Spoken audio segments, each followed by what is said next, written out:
The shoving of the crowds is what Haseeb Kamal remembers most.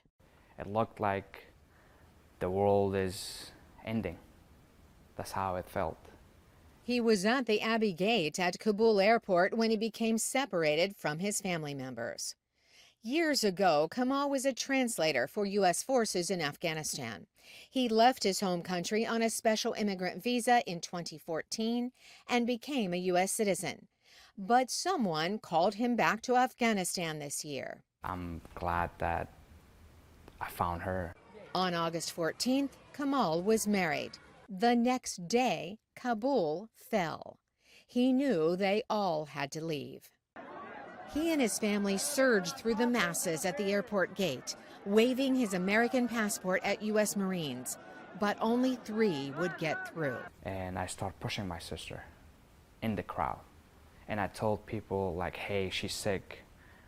Could you move, please? Along the way, they witnessed helpless children and heavy sticks used as weapons.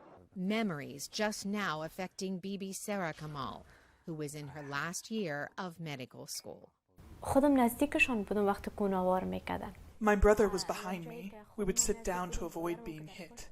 There were many children whose heads were broken or their faces were hit. Even some children were trampled to death. Bibi Sarah made it through the gate into the airport. So did Kamal and their dad. Hours later, they boarded a C-17, a U.S. military cargo plane, for Qatar. There, they stayed 3 days without showers or a change of clothes. From Qatar, they flew to Ramstein, Germany, and finally boarded a flight to Dulles International Airport in Virginia.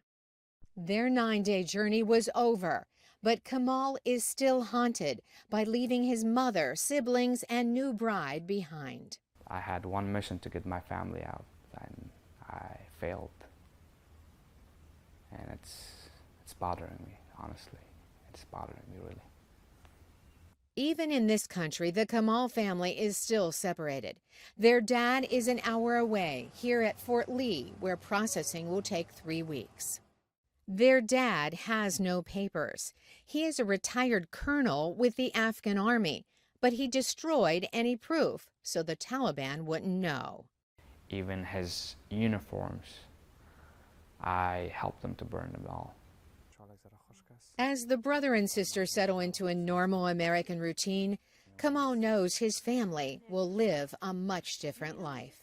I would say there's no future for Afghanistan. And it's sad.